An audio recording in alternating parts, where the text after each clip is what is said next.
Live from San Jose, California, in the heart of Silicon Valley, it's theCUBE, covering QuickBooks Connect 2016, sponsored by Intuit QuickBooks.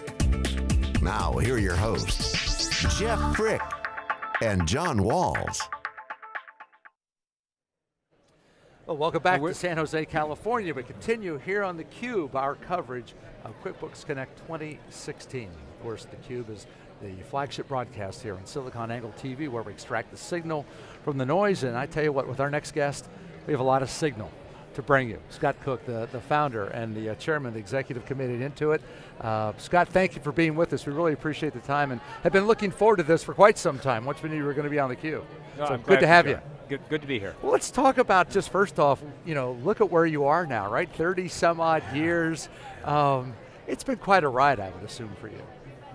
Yeah, it started, you know, Tom and I got together, and then there were 2 of us, and then we eventually had 7 of us in a basement.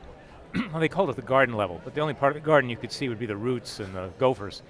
And then we hit bad times, and the things, we couldn't get money and we couldn't get sales, so we shrunk down to 4 people. Couldn't pay salaries, it was pretty ugly.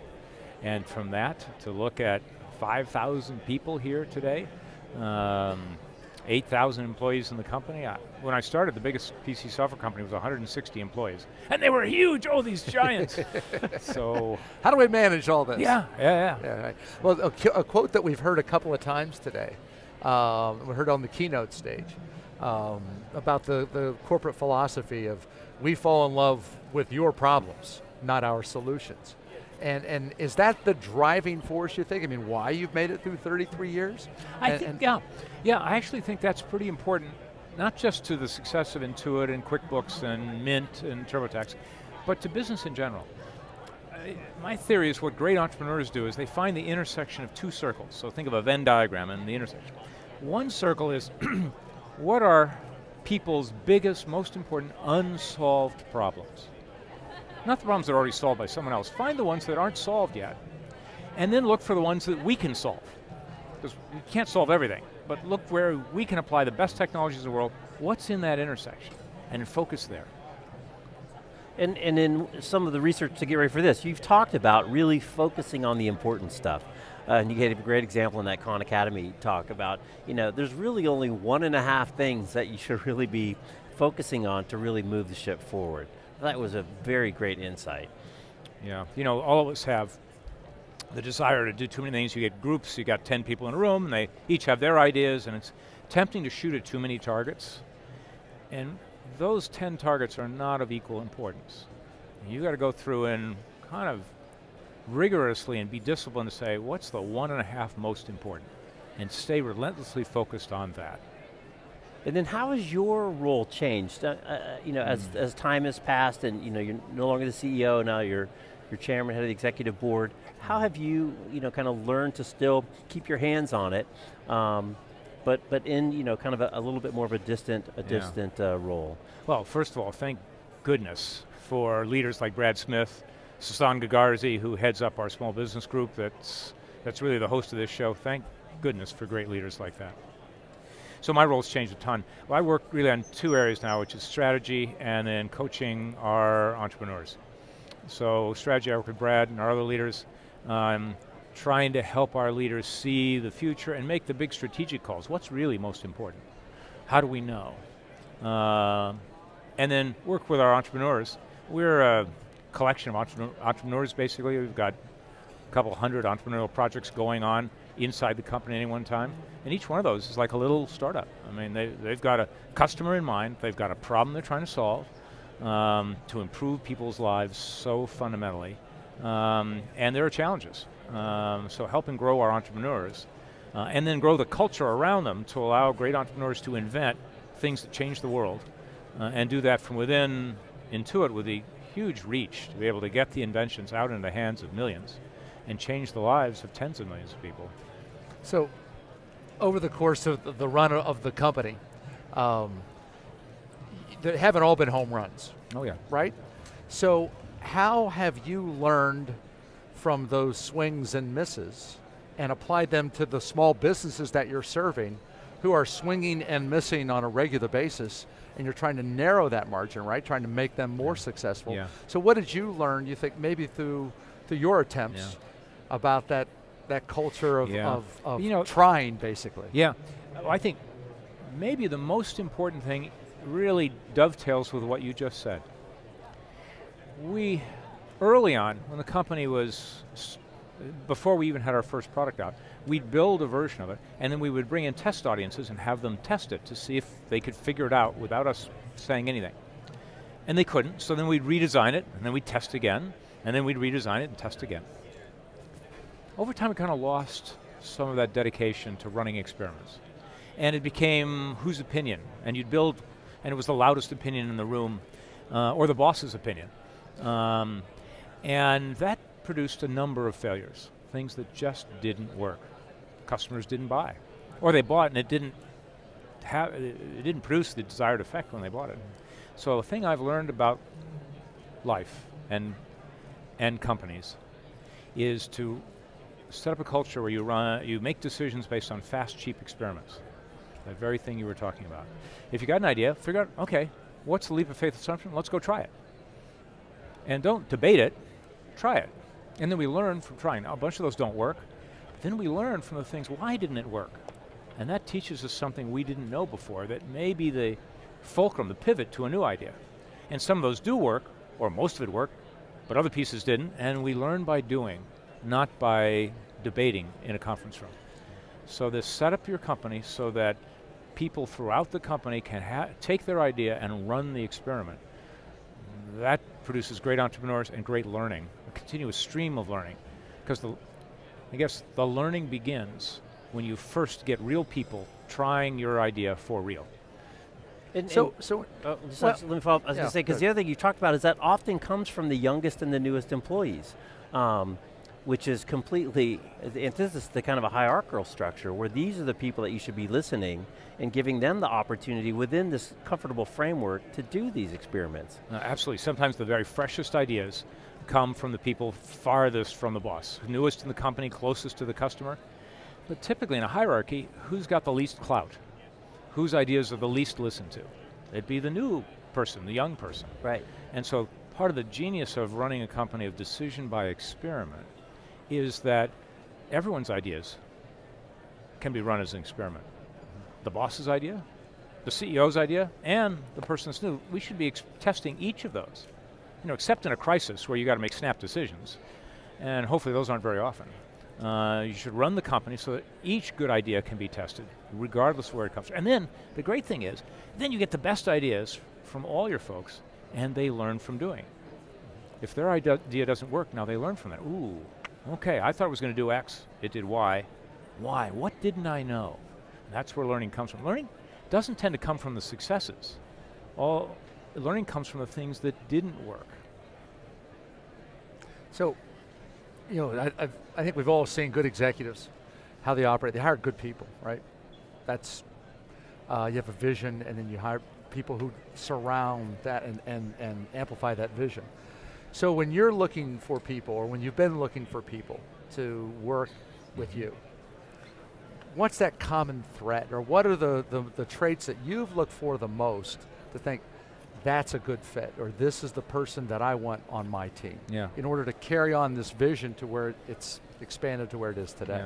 Well, let me break that into two buckets. There are a set of things which are unique to particular career paths. So certain things from engineers might be different than certain things from a salesperson or a marketer or a finance person. So let's set that aside. Let's cover the commonalities. You know, I think there's a few things that, when you think about the people you've most loved working with or for, they're people who are great creative problem solvers. Instead of seeing a problem or barrier and giving up or being unglued by it, can figure out, okay, how are we going to solve that problem? And then there's people who are there to serve, where it's not all about them. You know, I've got a thing that I tell our folks, that others won't care how much you know until they first know how much you care. So one of our speakers today said it, if your first job is to serve yourself, you're not going to go very far. Because who wants to work with someone who's self-serving? Who wants to buy from a company that's only looking after its own P&L. Right. Your job one is you got to serve who you're serving, the customer or the person in the company who you serve. So we look for people who are really motivated by the outside to try to do right by the customer. I think you look for people who are achievement oriented, who get stuff done, who make things happen. Do you want to work with somebody who always needs to be dragged along? No, you want to work with somebody who's pulling you along, who's getting a lot done. So you go, wow, that person gets a lot done. So, I think those are pretty core. Solve the creative problems, have the passion and energy to serve, do what's right for the customer, and then get a lot done. And then you've talked about the curse of success, and avoiding the curse of success, and you guys have done that, obviously. So what are the kind of the lessons to stay fresh? I mean, this started as a checkbook register, and now, the future of payments and mobile and the options are just tremendous. Bitcoin, who knows where that's going. So as the future keeps evolving, how do you stay fresh? How do you keep the team fresh? How do you not rest on your laurels even though you have 5,000 fans walking around San Jose Convention Center today? This is a real challenge for companies because success turns organizations, it makes them dumb and slow. It's tempting. The thing I would avoid is it's tempting to look at your achievements, to look through the rearview mirror and look at, boy, how much we've achieved. But that only makes you self-satisfied. In fact, with an organization, you need to do the opposite. Look to where we want to be. Look to where we should be. And we're here, and then say, well, shoot, we're not very far. So, for example, and I define these in customer terms. For example, we started, our first product, helped somebody manage a checkbook and pay bills. Okay? If you look at it really, the problem of paying bills has gotten worse. It used to be bills all came in the mail, so you had a little physical reminder. Some come in the mail, some you get by email with invoices from some people. Some you go online and find on a website. You pay some at a bank website, maybe you go to the biller, you pay some, you write checks for some. It's much harder now. We have not actually got to the point where our nirvana is you never worry about a bill, and you're never late, and you never overdraft.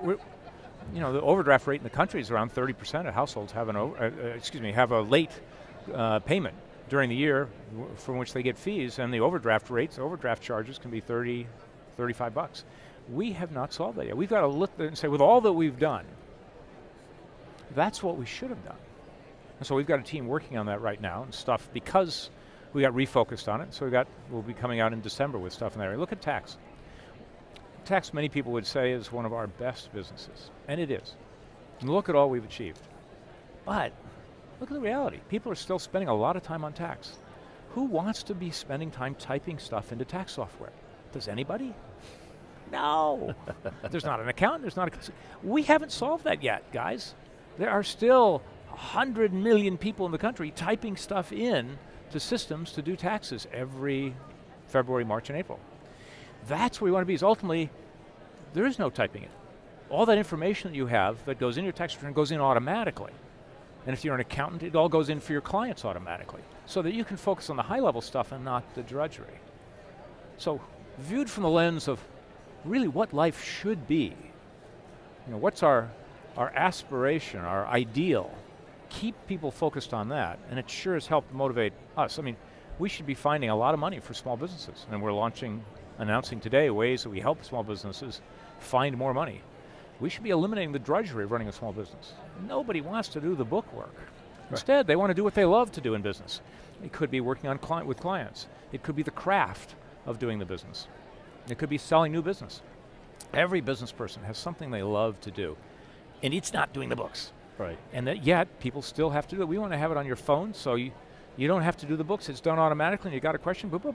Oh, there's the answer. So you mentioned the phone. I mean, is that the next big growth opportunity?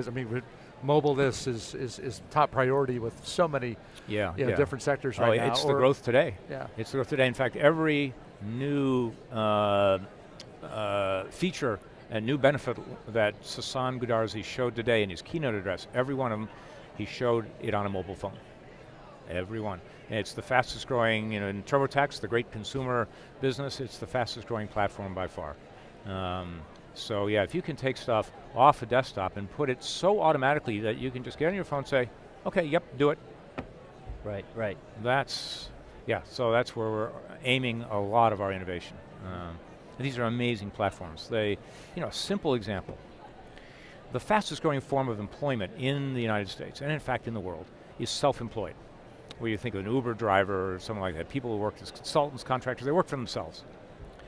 They've got to keep track of all of their business expenses or they lose that money on their tax returns, money out of their pocket.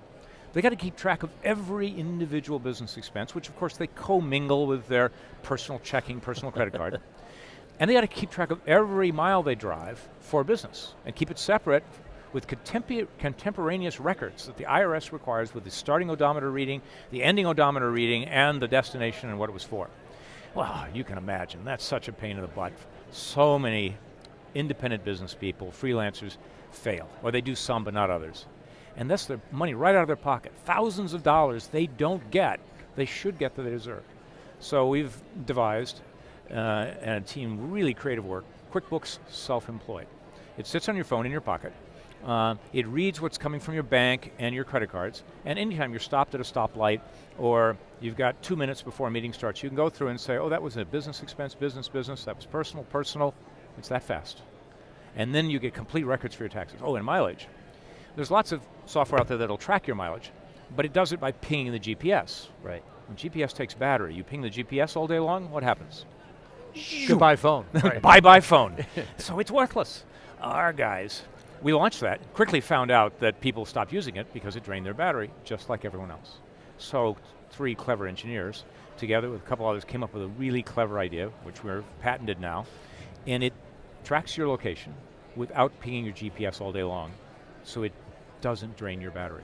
Right. So now you get complete records. It can detect when you're driving and where you started, where you finished, how many miles, keeps a perfect record just as the IRS requires. And then you just have to tell it which are business, which are personal, and then it learns which one are business trips.